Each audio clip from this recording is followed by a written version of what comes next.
Everyone one day one பேரா ஜம்பிளில் இந்த வீடியோவில் பேரா ஜம்பிளுக்கான ட்ரிக்ஸ் அண்ட் அப்ரோச்சஸ் ஒரு குவிக் ரிவிஷன் மாதிரி பார்க்க போகிறோம். ஆல்ரெடி டே 24 வரைக்கும் நான் வந்து 24 டேஸ்க்கு வந்து பேரா ஜம்பிள் ப்ளஸ் சென்டென்ஸ் ரீஅரேஞ்ச்மெண்ட் எல்லாமே மிக்ஸ் பண்ணி அதுக்கான ட்ரிக்ஸ் அதை எப்படி நம்ம அப்ரோச் பண்ணணும் அப்படின்றது எல்லாமே வந்து அந்த டே 24 வீடியோஸ்லேயும் நான் சொல்லியிருக்கேன். ஓகேங்களா? ஸோ அந்த வீடியோஸ்லாம் பார்க்காதவங்க போய் பாருங்கள். அப்படி பார்த்தீங்கன்னா உங்களுக்கு வந்து ஒரு பேசேஜில் எப்படி ஆப்ஷன்ஸை எலிமினேட் பண்ணுறேன், எப்படி வந்து நான் ஃபஸ்ட்டு சென்டென்ஸ் இதாக தான் இருக்கும் அப்படின்றதெல்லாம் நான் வந்து சொல்லியிருப்பேன் அந்த அப்ரோச்லாம். இப்போ இந்த வீடியோவில் நம்ம ஓவரால் பேரா ஜம்பிளே நம்ம எப்படி அப்ரோச் பண்ணுறோம் ட்ரிக்ஸை வந்து ஒரு குவிக் ரிவிஷன் மாதிரி இத்தனை நாள் நம்ம 24 டேஸ் பண்ணதை இன்றைக்கி வந்து ஒரு குவிக் ரிவிஷன் மாதிரி சொல்கிறது தான் இந்த வீடியோ. ஓகேங்களா? ஸோ நீங்கள் இந்த வீடியோ பார்த்துட்டு கூட நீங்கள் அந்த 24 டேஸ் பார்க்காதவங்க போய் பாருங்கள். அப்போ உங்களுக்கு இன்னும் வந்து அண்டர்ஸ்டாண்டபிளாக இருக்கும். கண்டிப்பாக எனக்கு நான் 24 டேஸ் கண்டினியூவாக இதை பண்ணதுனால எனக்கு இந்த பேரா ஜம்பிளில் நிறையவே டிஃப்ரென்ஸ் தெரியுது. ஓகேங்களா? அதை நான் வந்து 24 டேஸ் கரெக்டாக ப்ராக்டிஸ் பண்ணதுனால எனக்கு இந்த டிஃப்ரென்ஸ் தெரியுது. என் கூடவே சேர்ந்து 24 டேஸ் யார் ப்ராக்டிஸ் பண்ணியிருக்கீங்களோ அவங்களுக்குமே கண்டிப்பாக இந்த டிஃப்ரென்ஸ் தெரிஞ்சிருக்கும். பட் ப்ராக்டிஸ் பண்ணாதவங்க போய் பண்ணுங்கள். கண்டிப்பாக இது வந்து வர்த்தாக இருக்குது. ஏன்னா நானுமே வந்து ஒரு பேங்க் எக்ஸாம் ப்ரிப்பேர் பண்ணுற ஸ்டூடெண்ட் தான். ஸோ எனக்கு வந்து அது கரெக்டாக இருக்குது. ஐ மீன் நம்ம ப்ராக்டிஸ் பண்ணுறது எனக்கு ஒர்க் ஆகிறதுனால மட்டும்தான் உங்களுக்கு நான் இதை சொல்கிறேன். ஓகேங்களா? ஸோ இப்போது நம்ம இத்தனை நாள் ஒரு பேரா ஜம்பிள் அப்ரோச் பண்ணியிருப்போம். கரெக்டாக? ஸோ இப்போ இந்த வீடியோவில் ஒரு குவிக் ரிவிஷன் மாதிரி பண்ண போகிறோம். பேரா ஜம்பிளில் எப்படிலாம் அப்ரோச் பண்ணலான்ட்டு ஒரு ரீகால் ஒரு குவிக் ரிவிஷன் மாதிரி இருக்கும் இந்த வீடியோ. ஓகே? ஸோ நம்ம ஒரு பேசேஜில் ஃபஸ்ட்டு சென்டென்ஸ் வந்து எப்போவுமே எப்படி இருக்கணும்னு நான் சொல்லியிருப்பேன் அப்படின்னா ஜென்ரல் ஸ்டேட்மெண்ட்டாக இருக்கணும்னு சொல்லியிருப்பேன். அப்படின்னா இன்ட்ரோடக்டரி சென்டென்ஸாக இருக்கணும். அது வந்து ஒரு விஷயத்தை டிஃபைன் பண்ணி சொல்கிறதா இருக்கணும். ஓகேங்களா? அதான் எக்ஸ்பிளைன் சம்திங், டிஃபைன் எல்லாமே ஒன்று தான். ஸோ ஒரு 5 சென்டென்ஸ் கொடுத்துருந்தாங்கன்னா அந்த 5 சென்டென்ஸ் நம்ம படிக்கும்போது இந்த சென்டென்ஸில் தான் ஜென்ரலாக சொல்லியிருக்காங்க அப்படின்றது நம்மளுக்கு ஐடென்டிஃபை பண்ண தெரியணும். அது நம்மளுக்கு ப்ராக்டிஸ் பண்ண வந்துடும். எப்போவுமே வந்து பேரா ஜம்பிளில் ஃபஸ்ட்டு வர லைன் வந்து ஈஸியாக எல்லாருமே கண்டுபிடிச்சிடுவாங்க. ஃபஸ்ட்டு சென்டென்ஸ் ஈஸியாக கண்டுபிடிச்சிடுவாங்க. அது வந்து ஜென்ரலாக எதை பற்றி பேசியிருக்காங்களோ அதுதான் வந்து ஃபஸ்ட்டு சென்டென்ஸு. கிளியர்? இப்போ ஃபஸ்ட்டு சென்டென்ஸில் லைக் ப்ரொனவுன், இந்த he, she, hit, they, this, those இதெல்லாமே ப்ரொனவுன். கரெக்டாக? ஸோ இந்த மாதிரி ஸ்டார்ட் ஆகிற ப்ரொனவுன் வச்சு ஸ்டார்ட் ஆகிற சென்டென்ஸ்லாம் கண்டிப்பாக ஃபஸ்ட்டு சென்டென்ஸ் வராது. ஸோ நீங்கள் அந்த மாதிரி ஒரு 5 சென்டென்ஸில் இதில் இப்போ he is a very clever பாய் அப்படின்னு ஏதோ ஒரு சென்டென்ஸ் இருந்துச்சுன்னா நீங்கள் ஆப்வியஸாக அந்த சென்டென்ஸை வந்து தப்பு போடலாம். இது வந்து ஃபஸ்ட்டு சென்டென்ஸாக வராது அப்படின்றத நீங்கள் ஃபிக்ஸ் பண்ணலாம் கண்டிப்பாக. ஏன்னா ப்ரொனவுனில் ஸ்டார்ட் ஆகிற ஒரு சென்டென்ஸ் வந்து ஆப்வியஸாக ஒரு பேசேஜில் இன்ட்ரோடக்டரி சென்டென்ஸாக இருக்காது. கிளியர்? இப்போ ஜென்ரல் ஸ்டேட்மெண்ட்டு தான் நம்ம எதுன்றதை நம்ம ஃபஸ்ட்டு ஸ்டேட்மெண்ட்டில் பார்க்கணும். இப்போ அதுக்கு ஒரு எக்ஸாம்பிள் பாருங்கள். Digital technology as transformed business operation. இப்போது ஒரு 5 பேசேஜ் கொடுத்துருப்பாங்க. அதில் இந்த சென்டென்ஸ் இருக்குது. இதில் என்ன சொல்கிறாங்க? டிஜிட்டல் டெக்னாலஜி இப்போ வந்து டிரான்ஸ்ஃபார்ம்டு பிஸ்னஸ் ஆப்ரேஷனாக டிரான்ஸ்ஃபார்ம் ஆகிருக்கு அப்படின்ட்டு டிஜிட்டல் டெக்னாலஜியை பற்றி ஒரு ஜென்ரலாக ஒரு ஸ்டேட்மெண்ட் சொல்கிறாங்க. அப்போது இதை வச்சு தான் பேலன்ஸ் இருக்க 4 ஸ்டேட்மெண்ட்ஸ் வந்து கண்டிப்பாக சொல்லியிருப்பாங்க. ஓகேங்களா? ஸோ இந்த மாதிரி லைக் இருந்தால் இது வந்து ஃபஸ்ட்டு சென்டென்ஸில் வர வாய்ப்பு இருக்குது. கிளியர்? ஏன்னா இங்கே டிஜிட்டல் டெக்னாலஜி அப்படின்ற ஒரு விஷயத்தை பற்றி எக்ஸ்பிளைன் பண்ணியிருக்காங்க. இது என்னவா இருக்குதுன்னு சொல்லியிருக்காங்கன்னா பிஸ்னஸ் ஆப்ரேஷனாக டிரான்ஸ்ஃபார்ம் ஆகிருக்குன்ட்டு ஜென்ரலாக சொல்லியிருக்காங்க. அப்போது இந்த மாதிரி சென்டென்சஸ் தான் நம்ம ஃபஸ்ட்டு சென்டென்ஸில் வரும் அப்படின்றத நம்ம ஃபிக்ஸ் பண்ணணும். கிளியர்? நெக்ஸ்ட்டு பாருங்கள். ப்ரொனவுன் அண்டு கனெக்டர்ஸ் எதுன்ட்டு ஐடென்டிஃபை பண்ணணும். இப்போ 5 சென்டென்ஸ் கொடுத்துருக்காங்க அப்படின்னா இப்போ ப்ரொனவுன் நம்ம பார்த்தோம்ல, he, she, they, this, those, such, it இதெல்லாமே ஃபஸ்ட்டு சென்டென்ஸாக வராதுன்னு தெரிஞ்சிருச்சு கண்டிப்பாக. ஓகேங்களா? இது வந்து must follow a noun already introduced. Correct. இப்போ ஃபார் எக்ஸாம்பிள் பாருங்கள். இங்கே ரவி லவ்ஸ் கிரிக்கெட்டு. ஸோ ரவின்ற ஒரு பர்சன் கிரிக்கெட்டை லவ் பண்ணுறாங்க அப்படின்றது சொல்கிறது. இது ஜென்ரல் ஸ்டேட்மெண்ட்டு. ஓகேங்களா? கரெக்டாக? இதுதான் வந்து இன்ட்ரோடக்டரி சென்டென்ஸாக இருக்குது. இப்போ நெக்ஸ்ட் சென்டென்ஸில் he plays every Sunday. So இந்த ரவிக்கு பதிலாக தான் நம்ம இங்கே ப்ரொனவுன் வந்து ஹீன்னு போடுறோம். அந்த மாதிரி நம்மளுக்கு 5 சென்டென்ஸ் கொடுத்துருக்கும் போது நம்மளுக்கு இன்ட்ரடியூஸ் பண்ணி ஒரு சென்டென்ஸ் இருக்கும்ல, அதில் நம்ம நவுன் எதுனா இருந்துச்சுன்னா அதை கண்டிப்பாக இந்த ப்ரொனவுன் தான் வந்து ஃபாலோ பண்ணும் அப்படின்னு சொல்கிறாங்க இங்கே. புரியுதா? அது நீங்கள் வந்து நம்ம அந்த ப்ராக்டிஸ் பண்ணும்போது அது எப்படி நம்ம யூஸ் பண்ணுறோன்றதை நான் இனிமேல் வர இடத்துல சொல்கிறேன். ஓகேங்களா?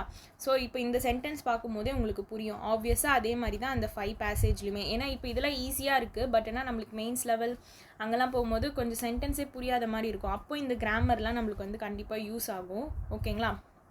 So the he, she, they, this, those, such, it இது எல்லாமே must follow a noun already introduced. ஓகேங்களா? ஸோ ஆல்ரெடி இன்ட்ரடியூஸ் பண்ண ஒரு சென்டென்ஸில் நவுன் எதுனா இருந்துச்சுன்னா கண்டிப்பாக அதை ஃபாலோ பண்ணி வர்றது என்னவாக இருக்கும்னா ப்ரொனவுனாக இருக்கும்னு சொல்லியிருக்காங்க. Okay, clear? Then connectors.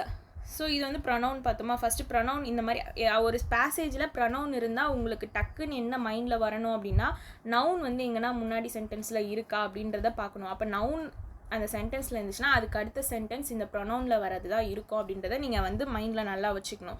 தென் அதே மாதிரி கனெக்டர்ஸ் பாருங்கள். கனெக்டர்ஸ் பார்த்தீங்கன்னா கனெக்டர்ஸ்னால் என்னது? However, but, therefore, more over இது எல்லாமே இருக்குது. கரெக்டாக? ஸோ நான் கனெக்டர்ஸ்க்கு நான் தனியாகவே ஒரு கிளாஸ் எடுத்துகிட்டு வரேன். நான் வந்து ஒன் கைண்ட் ஆஃப் ப்ரிப்பரேஷன் பண்ணி வச்சுருப்பேன் கனெக்டர்ஸ்க்கு. எப்படின்னா தனித்தனியாக நோட்ஸு கான்ட்ராஸ்ட்டாக இருக்கணும்னா அதுக்கு என்னெல்லாம் போடணும் அந்த மாதிரி வீடியோஸ் நான் வந்து எடுத்துகிட்டு வரேன் சீக்கிரமாக. ஓகேங்களா? அது கண்டிப்பாக வந்து எக்ஸாமுக்கு யூஸ்ஃபுல்லாக இருக்கும்.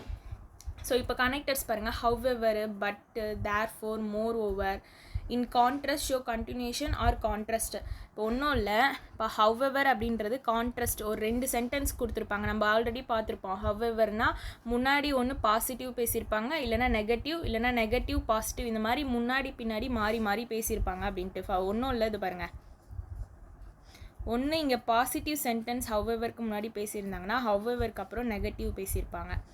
ஹவெவருக்கு முன்னாடி நெகட்டிவ் பேசியிருந்தா பின்னாடி பாசிட்டிவ் பேசியிருப்பாங்க. இதுதான் வந்து கான்ட்ராஸ்ட்னு சொல்லுவாங்க. ஓகேங்களா? பட்டுமே வந்து கான்ட்ராஸ்டில் தான் வருது. ஓகே, பட் ஆல்சோமே வந்து இந்த கான்ட்ராஸ்ட் இதில் வரும். தேர்ஃபோர், மோர் ஓவர் இது எல்லாமே வந்து தர்ஃபோர்னால் அதோட ரிசல்ட்டு, மோர் ஓவர்னால் கண்டினியூஷனுக்கு வந்து நம்ம மோர் ஓவர் அப்படின்னு யூஸ் பண்ணுவோம். தர்ஃபோர் அப்படின்னா எந்த இடத்துல யூஸ் பண்ணுவோம்? ரிசல்ட்டில் தான் தர்ஃபோர் அப்படின்ற கனெக்டர் வந்து நம்ம யூஸ் பண்ணுவோம். மோர் ஓவர் வந்து கண்டினியூஷனில் யூஸ் பண்ணுவோம். கிளியர்? ஸோ இந்த மாதிரி கனெக்டர் வேர்ட்ஸ் இருந்துச்சுன்னா அதை வச்சும் நம்ம பார்க்கணும். நான் ஆல்ரெடி பேசேஜில் சொல்லி கொடுத்துருப்பேன். ஹவெவர் வந்து நம்ம நிறைய வாட்டி வந்திருக்கோம். ஹவெவரில் அப்போ இதுக்கப்புறம் நெகட்டிவாக பேசியிருக்காங்கன்னா இதுக்கு முன்னாடி ஆப்வியஸாக பாசிட்டிவாக தான் பேசியிருப்பாங்க, இல்லைனா பாசிட்டிவ்னா நெகட்டிவாக பேசியிருப்பாங்க. அந்த மாதிரி இந்த கனெக்டர் வேர்ட்ஸ் இருந்துச்சுன்னா இதை வச்சு கூட நம்ம ஈஸியாக வந்து பேர் பண்ணலாம். ஓகேங்களா? ஸோ பேராஜமல் வந்துச்சுன்னா நம்ம ஃபஸ்ட்டு ஒன் பார்க்க வேண்டியது இன்ட்ரோடக்டரி சென்டென்ஸ். தென் ஒரு சென்டென்ஸில் நவுன் வந்து ஆல்ரெடி இன்ட்ரடியூஸ் பண்ணியிருந்தாங்கன்னா அதுக்கப்புறம் ஆப்வியஸாக ப்ரொனவுன் எங்கன்னா இருந்துச்சுன்னா ப்ரொனவுன் தான் வரணும். ப்ளஸ் கனெக்டர்ஸ் பார்த்துக்கோங்க. ஹவெவர் இந்த கனெக்டர்ஸ் எந்த கனெக்டர்ஸ் வேணாலும் இருக்கலாம். அதை வச்சு நம்மளால் வந்து பேர் பண்ண முடியுதான்னு செக் பண்ணி பார்க்கணும். கனெக்டர்ஸ் மோஸ்ட்லி நம்ம பேர் பண்ணுவோம் சென்டென்ஸை. அதே மாதிரி தான் இந்த ப்ரொனவுன் வச்சியும் நவுனோட பேர் பண்ணுவோம். ஓகே, அதுக்கான எக்ஸாம்பிள் தான் இந்த ரவி லவ்ஸ் கிரிக்கெட்னா ஆப்வியஸாக அதுக்கு நெக்ஸ்ட் சென்டென்ஸ் ரவிக்கு பதிலாக நவுன், ரவின்றது நவுனு. ஸோ அதுக்கு யூஸ் பண்ணுற ப்ரொனவுன் ஹீ. அப்போது இந்த சென்டென்ஸ்க்கு அப்புறம் ஹீ பிளேஸ் எவ்ரி சண்டே அப்படின்ற இது தான் வரும். ஓகேங்களா? கனெக்டர்ஸு நிறைய வேர்ட்ஸ் இருக்குது. அதில் சும்மா ஒரு 4 வேர்டு இங்கே கொடுத்துருக்காங்க, அவ்வளோதான். இப்போ மோர் ஓவர்னால் கண்டினியூஷன் சொன்னல. இப்போ மோர் ஓவர் கொடுத்துட்டு மோர் ஓவர் அப்படின்ட்டு எதுனா ஒரு சென்டென்ஸ் சொல்லிவிட்டு அதுக்கப்புறமா அதுக்கு ஏற்ற மாதிரி கண்டினியூவாக கூட எதுனா ஒரு சென்டென்ஸ் சொல்கிறதுக்கு வாய்ப்பு இருக்குது. ஸோ அந்த மாதிரி தான் இருக்கும் கனெக்டர்ஸ் நம்ம அங்கே பேராஜம்பிள் யூஸ் பண்ணுறது. இதெல்லாமே வந்து பேர் பண்ணலாம் ஈஸியாக. ஓகே, இதை வந்து நீங்கள் அந்த சென்டென்ஸில் நீங்கள் அப்ளை பண்ணும்போது தான் உங்களுக்கு அது வந்து இன்னும் வந்து அண்டர்ஸ்டாண்டிங்காக இருக்கும். And mandatory pairs. ஓகேங்களா? ஸோ இப்போ பேர்ஸ் ஆல்ரெடி சொன்னல கனெக்டர்ஸ் வச்சு பேர் பண்ணலாம் அப்படின்ட்டு. ஸோ அதெல்லாம் வந்து நம்ம கெஸ் பண்ணணும். கரெக்டாக? இப்போ இங்கே பாருங்கள், காஸ் அண்ட் எஃபெக்ட். ஸோ ஏதோ ஒரு இப்போ நம்ம cause and effect already critical ரீசனிங்கில் பார்த்துருப்போம். ஸோ ஒரு விஷயம் சொல்லியிருப்பாங்க, அதோடைய எஃபெக்ட் வந்து சொல்லியிருப்பாங்க பின்னாடி. அப்போ அது வந்து பேரிங் ஆகும். அதெல்லாம் வந்து மேண்டேட்டரி பேர்ஸ் அப்படின்னு சொல்லலாம் பேராஜம்பிளில். அதுக்கப்புறமா டெஃபினிஷன், எக்ஸாம்பிள். ஏதோ ஒரு விஷயத்துக்கு டெஃபினிஷன் கொடுத்துட்டு அதுக்கு கீழே வந்து எக்ஸாம்பிள் சொல்கிறது அப்படிலாம் வந்துச்சுன்னா அப்போ டெஃபினிஷனுக்கு அடுத்த சென்டென்ஸே எக்ஸாம்பிள் வரும். அதுதான் அதுக்கான மீனிங். அப்போ அது வந்து பேர் பண்ணலாமா? அதில் ஸ்டேட்மெண்ட் அண்ட் எக்ஸ்ப்ளனேஷன். ஓகேங்களா? இது எல்லாமே வந்து நேச்சுரலாகவே இந்த சென்டென்ஸில் நம்ம ஈஸியாக கம்பல்சரி பேர் ஆகக்கூடிய ஒரு இது தான் இதெல்லாம். எதுனா காஸ் அண்ட் எஃபெக்ட், டெஃபினிஷன்ஸ்னால் அதுக்கப்புறம் எக்ஸாம்பிள்ஸ் வரும், ஸ்டேட்மெண்ட்னால் அதுக்கப்புறம் அதுக்கான எக்ஸ்ப்ளனேஷன் வரும் அப்படின்றது. ஓகே, ஒன்றும் இல்லை. இப்போ ஃபார் எக்ஸாம்பிள் இங்கே கொடுத்துருக்காங்க பாருங்கள். Global warming is a major concern. Okay, it leads to rising sea level and unpredictable weather. இப்போது இங்கே பாருங்கள், குளோபல் வார்மிங் அப்படின்னு இருக்குது. இங்கே பாருங்கள், குளோபல் வார்மிங்னு இருக்கா. ஸோ இந்த குளோபல் வார்மிங் அப்படின்றது நவுனு, கரெக்டாக? ஓகே, ஸோ இது வந்து நவுனு. இதுக்கு அடுத்த சென்டென்ஸ் ஆப்வியஸாக அதை குறிக்கிற ப்ரொனவுனாக தான் இருக்கணும்னு நம்ம இங்கே பார்த்தோம். அந்த மாதிரி இருந்தாலும் பேர் பண்ணணும்னு சொன்னோமா. இட்டுன்றது நவுனை குறிக்கிற ப்ரொனவுன். அப்போது இந்த சென்டென்ஸ்க்கு அப்புறம் இந்த சென்டென்ஸ் அப்படின்றதும் நம்மளால் ஐடென்டிஃபை பண்ண முடியுது. தென் இது என்ன சொல்லியிருக்காங்க, it leads to rising sea levels and unpredictable weather. Okay, so இங்கே என்ன சொல்கிறாங்க, அதோடைய இப்போ நம்ம இங்கே பார்த்தோம்ல, cause and effect, definition, example, statement, explanation from நேச்சுரலாகவே பேர் ஆகக்கூடியது அப்படின்னு பார்த்தோம்ல. இப்போது நம்ம இந்த நவுன் ப்ரொனவுன் வச்சும் இங்கே பேர் பண்ணலாம். தென் இன்னொரு எப்படி பேர் பண்ணலாம்னா, இந்த ஸ்டேட்மெண்ட் அண்ட் எக்ஸ்பிளனேஷன் இங்கே சொல்கிறாங்க. Global warming is a major concern. இது வந்து ஒரு ஸ்டேட்மெண்ட் அப்படின்னு சொல்லலாமா நம்ம, கரெக்டாக? இதை வந்து நம்ம ஒரு ஸ்டேட்மெண்ட் சொல்லலாம். குளோபல் வார்மிங் அப்படின்றது ஒரு statement. Global warming is a major concern அப்படின்றது ஸ்டேட்மெண்ட்டு. அதோடைய எக்ஸ்பிளனேஷன் தான் இங்கே கொடுத்துருக்காங்க. ஸோ இந்த மாதிரி தான் சென்டென்ஸில் வரும் பேரா. பட் ஆனால் இது ஈஸியாக நம்மளுக்கு புரிகிற மாதிரி இருக்கும் சென்டென்ஸு, அங்கே புரியாத மாதிரி இருக்கும், அவ்வளோதான் டிஃப்ரென்ஸு. அதுக்கு தான் இந்த கிராமர் பார்ட்டும் பார்த்துக்கோங்கன்றது. அப்போ உங்களுக்கு ஈஸியாக இருக்கும் மார்க் பண்ணுறதுக்கு. அப்போ இதோட எக்ஸ்ப்ளனேஷன் தான் இது என்ன பண்ணுன்னா, sea levels ரைஸ் பண்ணுறதுக்கு இன்க்ரீஸ் பண்ணுது, அன்பிரடிக்டபிள் வெதர் வந்து இது பண்ணுது, இது வந்து இந்த குளோபல் வார்மிங் இதெல்லாம் கொடுக்குது அப்படின்னு சொல்கிற மாதிரி சொல்கிறாங்க. இது எக்ஸ்ப்ளனேஷன், கரெக்டாக? ஸோ இதுவே வந்து இதை காஸ் அண்ட் எஃபெக்டாக நம்ம எப்படி சொல்லலாம், இதே சென்டென்ஸை because of global warming sea levels are rising அப்படின்னு சொல்லலாமா. பிகாஸ் ஆஃப் குளோபல் வார்மிங் அது காசு, அதோட எஃபெக்ட் என்னது, sea levels are rising. So இந்த மாதிரி சொன்னால் அது வந்து காஸ் அண்ட் எஃபெக்ட். ஒரு ரெண்டு சென்டென்ஸே நம்ம எப்படிலாம் மாற்றி சொல்கிறோம் பாருங்கள். ஓகேங்களா, இது வந்து ஸ்டேட்மெண்ட் அண்ட் எக்ஸ்ப்ளனேஷனாகவும் நம்ம வந்து ஐடென்டிஃபை பண்ணுறோம் இந்த இடத்துல. ப்ளஸ் வந்து நவுன் ப்ரொனவுன் அப்படியும் வச்சு பேர் பண்ணுறோம். இதே சென்டென்ஸை நான் சும்மா உங்களுக்கு வந்து காஸ் அண்ட் எஃபெக்டாகவும் சொல்லி காமிக்கிறேன். எப்படின்னா, because of global warming, okay, அது காசுனா அதுக்கான எஃபெக்ட் என்னவாக இருக்கும், sea levels ஆர் ரைசிங். ஓகேங்களா, இப்படி தான் நம்மளே சொல்லி பார்த்துக்கணும். அப்போ தான் நம்மளுக்கு வந்து அது கொஞ்சம் நல்லா மைண்டில் ஸ்டோர் ஆகும். புரியுதா? ஸோ பேரிங் தான் இது எல்லாமே இப்போ நம்ம பார்த்தது. நெக்ஸ்ட் வந்து குரோனாலஜிக்கல் ஆர் லாஜிக்கல் ஆர்டர் அப்படின்றது.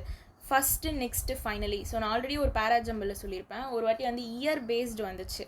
ஸோ இயர் பேஸ்டு வரும்போது ஃபஸ்ட்டு முன்னாடி நடந்த பாஸ்ட் அதுதான் நம்ம மென்ஷன் பண்ணணும். அதுக்கப்புறமா ப்ரெசண்ட்டு, அதுக்கப்புறமா தான் ஃப்யூச்சர். இந்த ஃப்ளோ ஞாபகம் வச்சுக்கோங்க. இதை நம்ம ஆல்ரெடி ஒரு பேராஜம்பிளில் அப்ளை பண்ணியிருந்தோம். பாஸ்ட்டு, ப்ரெசண்ட்டு, ஃப்யூச்சர் இந்த ஆர்டரில் தான் இருக்கணும். இங்கே எக்ஸாம்பிள் கொடுத்துருக்காங்க பாருங்கள். Initially the project faced delays, later the team overcame challenges, finally it was completed successfully. So initially the project faced delays na past ah சொல்றது கரெக்டா. ஆல்ரெடி அந்த ப்ராஜெக்ட் வந்து ரொம்ப டிலே வந்து ஃபேஸ் பண்ணியிருந்துச்சு ஸ்டார்டிங் ஸ்டேஜில். ஸோ இது வந்து பாஸ்ட்டு. ப்ரெசண்ட் பாருங்கள், later that the team over game challenges, team வந்து அந்த சேலஞ்சஸ் எல்லாம் ஓவர் கேம் பண்ணி வந்தாங்க. ஃப்யூச்சர் ஃப்ளோ பார்த்தீங்கன்னா finally it was completed successfully. So ஒரு பாஸ்ட்டு, ப்ரெசண்ட்டு, ஃப்யூச்சர். நான் ஆல்ரெடி இயர் வச்சு நம்ம ஒரு பேராஜம்பிள் போட்டிருந்தோம். அப்போ வந்து இந்த இது வந்து சொல்லியிருப்பேன். ஓகேங்களா. ஸோ நீங்கள் வந்து சென்டென்ஸ் ஒரு பேராஜம்பிள் சால்வ் பண்ணும்போது இதெல்லாம் வந்து அப்ளை பண்ணி சால்வ் பண்ணுங்கள். அப்போ ஈஸியாக உங்களுக்கு வந்து சென்டென்ஸ் பேரிங்கும் கிடச்சிடும். ஈஸியாக 5 சென்டென்ஸும் நம்ம வந்து பேர் பண்ணிடலாம். தென் பாருங்கள், இதுவுமே இம்பார்ட்டண்ட்டு. இதை வந்து க்ளூஸ் ஃப்ரம் ஆர்டிக்கல் அண்ட் டிமான்ஸ்ட்ரேட்டிவ்ஸை ஒன்றும் இல்லை. A or an usually introduces something for the first time. ஓகேங்களா, ஒரு சென்டென்ஸில் ஃபஸ்ட் டைம் வந்து ஏ ஆர் ஆன் அப்படின்ற யூஸ் பண்ணி நம்ம இன்ட்ரடியூஸ் பண்ணுவோம். அந்த மாதிரி இது பண்ணோன்னா அது வந்து ஃபஸ்ட் டைமு. ஓகேங்களா. இப்போ இதுவே for example that, this, that, such இது எல்லாமே வந்து refer back to something already mentioned. Already mention பண்ணதுக்கு நம்ம நெக்ஸ்ட் சென்டென்ஸில் யூஸ் பண்ணுற வார்த்தைகள் தான் தேட், திஸ், தட்டு, சச் இதெல்லாமே. ஓகேங்களா. ஒரு சென்டென்ஸை ஃபஸ்ட் டைம் இன்ட்ரடியூஸ் பண்ணுறதுக்கு யூஸ் பண்ணுறதுக்கு இந்த ஆர்டிக்கல் ஏ ஆன் அப்படிலாம் யூஸ் பண்ணுவோம். ஓகேங்களா, அது வந்து ஃபஸ்ட் டைம் இன்ட்ரடியூஸ் பண்ணுறதுக்கு. பட் ஆல்ரெடி மென்ஷன் பண்ணதை நம்ம திரும்ப ரெஃபர் பேக் பண்ணுறோம் அப்படின்னா அதுக்கு வந்து இந்த தேட், திஸ், தட், சச் இந்த மாதிரி வார்த்தைகள்லாம் நம்ம யூஸ் பண்ணுறோம். ஓகே. ஸோ எ மேன், இங்கே எக்ஸாம்பிள் பாருங்கள். A man was walking down the street. A man was walking down the street. A man. So இது ஃபஸ்ட்டு சொல்கிறாங்க. நெக்ஸ்ட்டு பாருங்கள், அதே மேனு ஷாப்புக்குள்ளே என்டர் ஆகுறாங்க. அப்போ இங்கே திரும்ப தேன் யூஸ் பண்ணாமல் சரி ஏன் யூஸ் பண்ணாமல் தேன் யூஸ் பண்ணுறோம். ஓகேங்களா? அப்போது முன்னாடி இன்ட்ரடியூஸ் பண்ணுறதுக்கு ஏ ஆர் ஆன் அப்படின்ற ஆர்டிக்கலும் ஆல்ரெடி இன்ட்ரடியூஸ் பண்ணதை நம்ம திரும்ப ரெஃபர் பண்ணுறதுக்கு த, திஸ்ஸு, தட்டு, சச் இந்த மாதிரி வார்த்தைங்கள்லாம் யூஸ் பண்ணணும்னு சொல்லியிருக்காங்க. இதையும் பார்த்துக்கோங்க. ஓகே, நெக்ஸ்ட் வந்து கான்ட்ராஸ்ட் கனெக்டர்ஸ். ஸோ நம்ம அங்கே ஆல்ரெடி பார்த்தது தான் இந்த ஹவெவர், ஆல்டோ, பட் இது எல்லாமே கான்ட்ராஸ்ட்னா முன்னாடி பின்னாடி பாசிட்டிவ் நெகட்டிவ் மாறி மாறி இருக்கிறது தான் கான்ட்ராஸ்ட். ஓகேங்களா? தென் நீங்கள் பாருங்கள் கன்க்ளூஷன் எப்படி இருக்கும் அப்படின்றத பாருங்கள். இப்போ ஃபார் எக்ஸாம்பிள் அந்த ஒரு சென்டென்ஸில் வந்து thus, therefore, hence, as a result இந்த மாதிரிலாம் இருந்துச்சுன்னா அது வந்து கன்க்ளூஷனை குறிக்கிறதா தான் இருக்கும். அப்படின்னு லாஸ்ட் சென்டென்ஸாக இருக்கிறதுக்கு நிறைய வாய்ப்பு இருக்குது. ஓகேங்களா? கன்க்ளூஷன்னா அந்த பேசேஜோட எண்டு சென்டென்ஸ், லாஸ்ட் சென்டென்ஸ் தான் கன்க்ளூஷன் நம்ம சொல்கிறோம். தஸ்ஸு, தேர்ஃபோர், என்ஸு, ஹேஸ் எ ரிசல்ட் இது எல்லாமே வந்து லாஸ்ட் சென்டென்ஸாக வரத்துக்கு நிறைய வாய்ப்பு இருக்குது. இப்போ ஒரு க்ளோசிங் சென்டென்ஸ் எப்படி இருக்கும்னு பாருங்கள். யூஸ்வலி சம்மரி, ஓகேங்களா, இல்லைன்னா சஜஷனாக இருக்கலாம், ஒரு ரிசல்ட்டாக இருக்கலாம், இல்லைனா ஏதோ ஒரு விஷயத்துக்கு கன்க்ளூஷனாக இருக்கலாங்க, ஒரு முடிவு மாதிரி. ஓகேங்களா? Maximum sentences ending with future outlook பார்த்தீங்கன்னா hence, therefore, in conclusion, thus, this shows, that இந்த மாதிரி வார்த்தைங்க வந்தாலே இது வந்து கன்க்ளூஷனாக இருக்கிறதுக்கு நிறைய வாய்ப்பு இருக்குது. ஓகேங்களா? கன்க்ளூஷனாக என்ன சொல்லியிருப்பாங்க, முன்னாடி பேசியிருக்கிறதுக்கு மேபி பின்னாடி வந்து எதனா ஒரு சொல்யூஷனோ இல்லைனா வந்து சஜஷன் சொல்லியிருக்கலாம். ஓகேங்களா? எதுக்கானே ஒரு ரிசல்ட்டாக இருக்கலாம், இல்லைனா எதுக்கான ஒரு முடிவாக இருக்கலாம். அதுதான் வந்து க்ளோசிங் சென்டென்ஸாக இருக்கிறதுக்கு வாய்ப்பு. அதுக்கான வார்த்தைகள் தான் வந்து hence, therefore, in conclusion, thus, this, shows, that, therefore, hence, thus இந்த மாதிரி வார்த்தைகள்லாம். ஓகேங்களா? ஸோ பேராஜம்பிள் அப்படின்றது ரொம்ப கஷ்டம்லாம் கிடையாது. ஆனால் எக்ஸாமில் இங்கிலீஷில் நிறைய பேர் பேராஜம்பிள் ஸ்கிப் பண்ணிவிட்டு போவாங்க. இதை நீங்கள் டெய்லி ப்ராக்டிஸ் பண்ணிங்கன்னா எல்லாரோடையும் மார்க் நம்ம லீடிங்கில் இருக்கலாம். ஓகேங்களா? ஸோ நம்ம இத்தனை நாள் டே 24 வரைக்கும் பார்த்த பேராஜம்பிள்ஸ்க்கான இன்றைக்கி வந்து சும்மா ஒரு ட்ரிக்ஸ் மாதிரி எடுத்துகிட்டு வந்திருக்க ஒரு குவிக் ரிவிஷன் மாதிரி இது இருக்கும். ஸோ இதை பார்த்துட்டு கூட நீங்கள் வந்து இது வரைக்கும் 24 டேஸ் பேராஜம்பிள் பார்க்கல, இல்லை பார்க்கலன்னா போயிட்டு ஃபஸ்ட்லேருந்து பாருங்கள், கண்டிப்பாக யூஸ்ஃபுல்லாக இருக்கும். ஸோ ஆல்ரெடி பார்த்தவங்க திரும்ப என்ன பண்ணுறீங்கன்னா நாளையில் டே 26லேருந்து போடுற பேராஜம்பிளுக்கு இதை வந்து அப்ளை பண்ணி நீங்களே சால்வ் பண்ணி பாருங்கள். அது கண்டிப்பாக யூஸ்ஃபுல்லாக இருக்கும். Okay, thank you.